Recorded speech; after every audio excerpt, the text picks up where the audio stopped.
Dipuji Tuhan, semuanya berjalan lancar.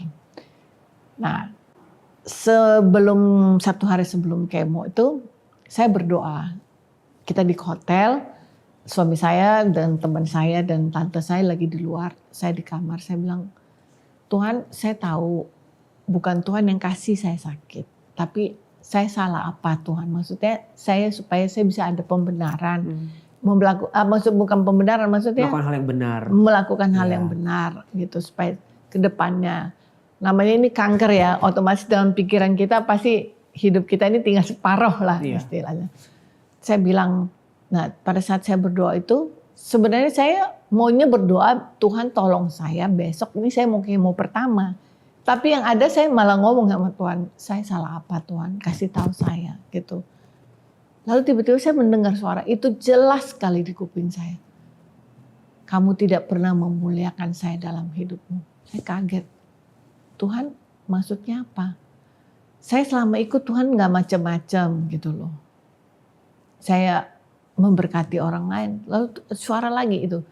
Memangnya kalau saya tidak berkati kamu, kamu bisa memberkati orang lain. Saya bilang, oh iya Tuhan. Tapi masih lagi saya nyangga lagi, saya bilang Tuhan setiap kali Tuhan berkati saya kan mengucap syukur, berterima kasih sama Tuhan. Memang kata Tuhan, tapi cuma kamu dan saya yang tahu. Bagaimana dengan orang di luar sana?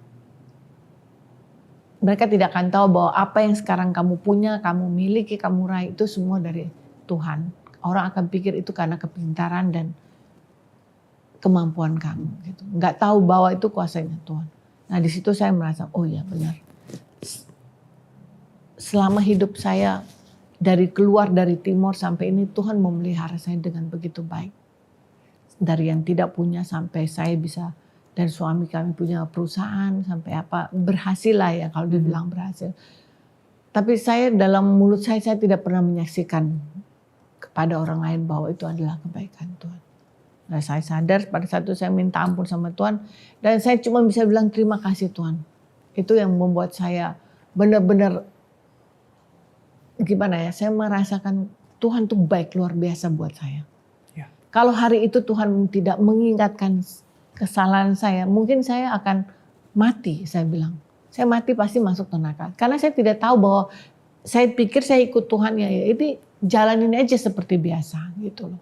Padahal dari dulu mulut saya keluar, saya pengen melayani Tuhan. Tapi selalu seperti ada yang menghalangi gitu. Nah, saya tahu terakhir baru saya tahu bahwa ternyata ada dosa yang masih saya simpan di dalam hati saya. Hari itu Ibu datang kepada Tuhan dan mendapatkan teguran, mendapatkan pengingat untuk bertobat. Tapi ternyata tegurannya tidak berhenti sampai di situ ya? Iya belum. Jadi teguran apa lagi yang Ibu terima waktu itu? Yang jadi mendapatkan? Kemo pertama berjalan lancar, kemo kedua berjalan lancar, masih pulang pergi kata sampai akhirnya saya kemo ke-6. Nah, kemo ke-6 itu tiba-tiba saya udah nggak bisa jalan. Untuk jalan itu harus dipapah. Badan seluruh sakit, disentuh aja sakit. Itu muntah, wah saya bilang itu satu makan sendok muntah. Satu sendok makan muntah. Saya udah gak kuat itu pada hari ketiga itu rasanya udah lemes. Lemes yang bukan main. Saya bilang kok begini ya. Nah pada saat itulah baru saya nangis. Saya bilang saya mau berhenti kemo. Saya bilang sama suami saya mau berhenti kemo. Suami saya bilang jangan. Ini tinggal 6 lagi. Enggak, saya bilang enggak bisa. Saya enggak kuat ini. Kalau 6 ini bisa mati saya bilang. Ini saya mati gara-gara kemo saya bilang. Enggak bisa makan. Semuanya keluar makanan. Minum aja enggak bisa. Itu saya hanya posisi begini aja diem. Bergerak sedikit saya muntah, bergerak sedikit saya muntah. Pada saat itu saya nangis, saya bilang sudah Tuhan terserahlah Tuhan mau ambil saya sudah siap, saya bilang begitu. Anak saya bujuk saya juga saya nggak mau lagi. Nah malamnya, setiap malam itu dari dulu kebiasaan saya suami dan anak kita selalu berdoa bersama. Kalau dulu di rumah kita berdoa di kamar. Nah karena ini anak saya di Jakarta, kita by WA call, berdoa.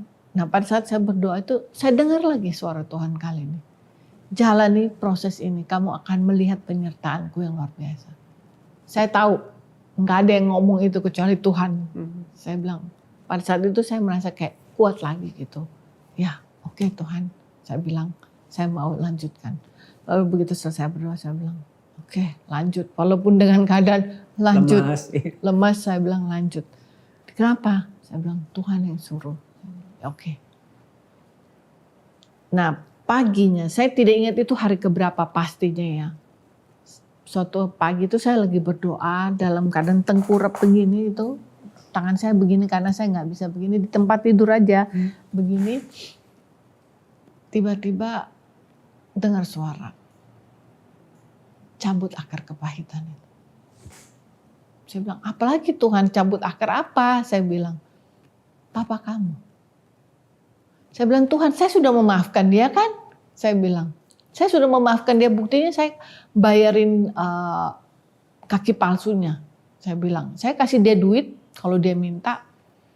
Tapi walaupun saya ngomong begitu tapi saya baru sadar, oh ya setiap kali kasih duit pun saya masih ngamuk-ngamuk, masih marah-marah gitu loh. Sumpah serapah masih tetap. Tuhan bilang enggak, cabut akar kepahitan. Karena itu akar akan tumbuh lagi. Nah, pada saat itulah saya menyerah di hadapan Tuhan. Selama ini saya berusaha memaafkan dengan cara saya sendiri. Wow. Saya tidak mau menyerahkan benar-benar ngomong Tuhan, saya mau mengampuni. Enggak pernah. Saya cuma bilang oke, saya mau mengampuni. Saya tahu Tuhan berapa kali tegur saya dengan firman Tuhan tentang kasih, tentang kasih, tentang kasih. Nah mungkin pada setiap kali itu saya tuh menolak. Di luar pikiran saya kan sudah belajar mengasihi dengan cara saya sendiri. Tapi saya lupa setiap kali saya berbicara, kita cerita keluarga, ingat lagi tentang kejadian papa, itu bikin saya emosi, bikin saya marah gitu. Setiap kali. Nah itu yang Tuhan mungkin tidak mau. Karena nanti Tuhan tahu pasti dengan mungkin saya juga bisa gila tiba-tiba. Karena dulu pernah saya kejadiannya waktu tahun 98, adik saya kecelakaan di Timor, saya pulang bawa obat.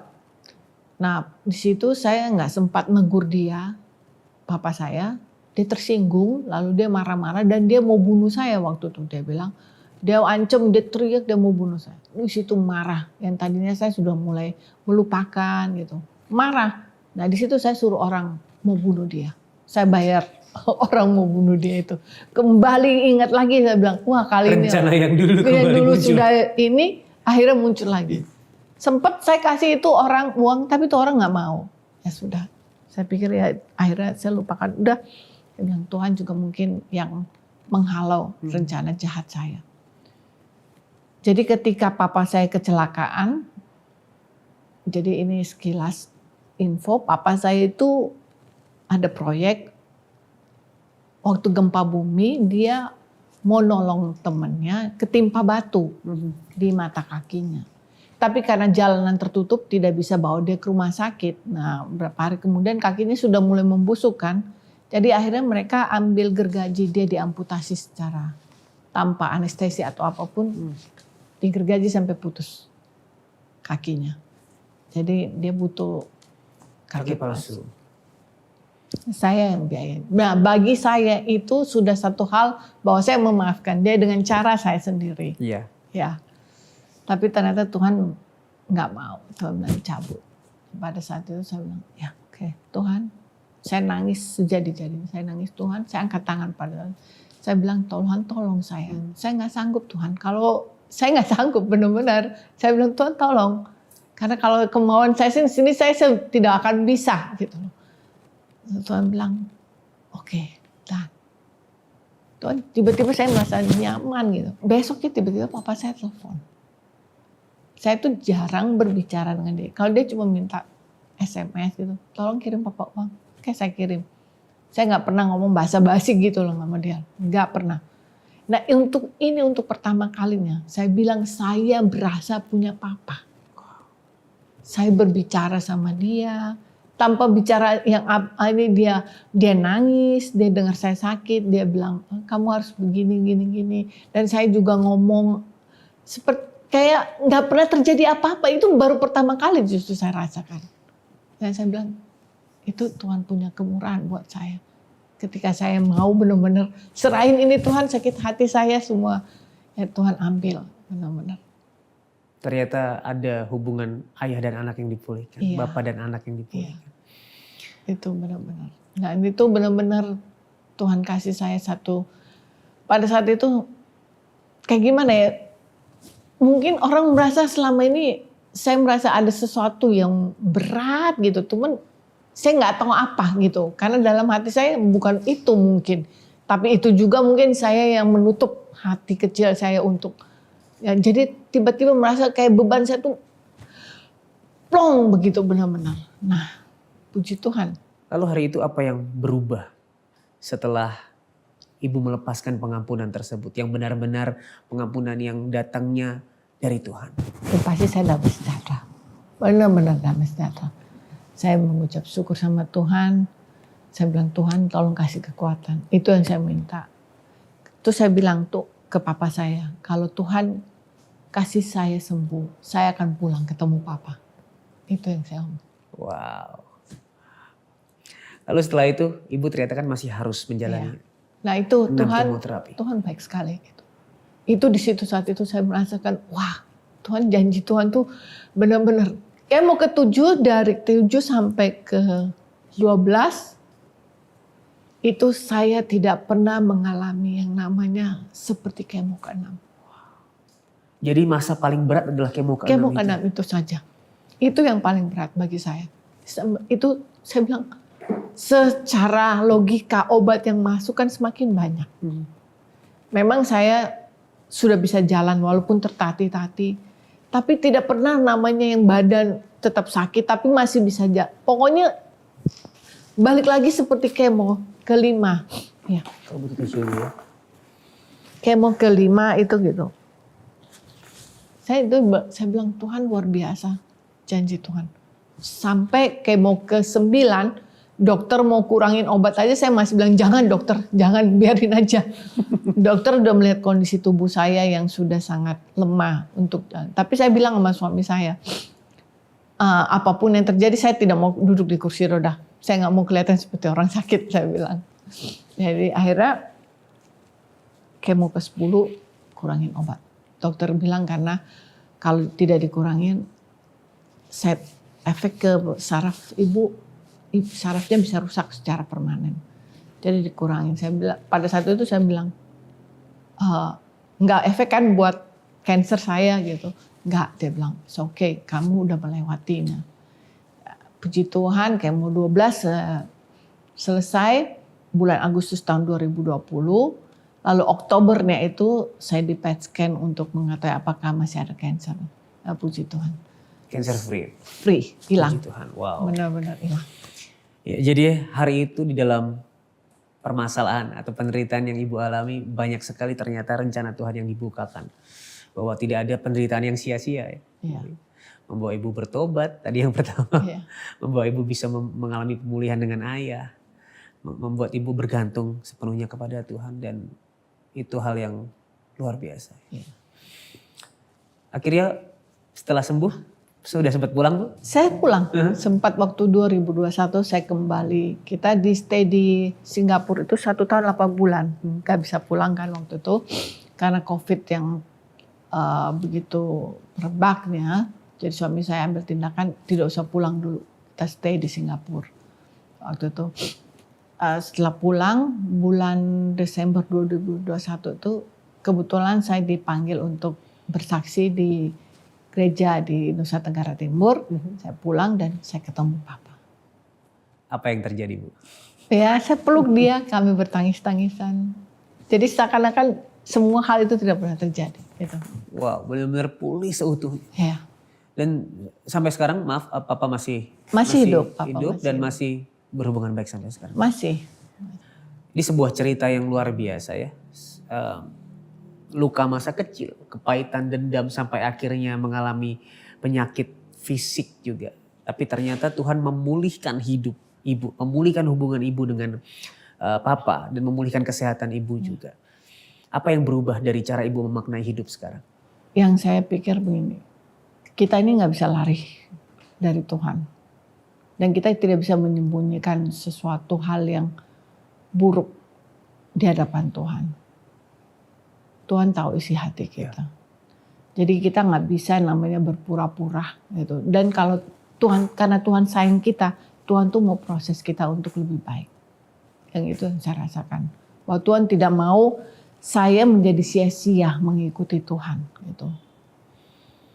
Dan Tuhan mau saya menjadi berkat. Karena dari dulu kan saya bilang saya pengen melayani, tapi hanya keinginan, no action. Karena saya tahu kalau saya melayani itu benar-benar dengan hati yang tulus.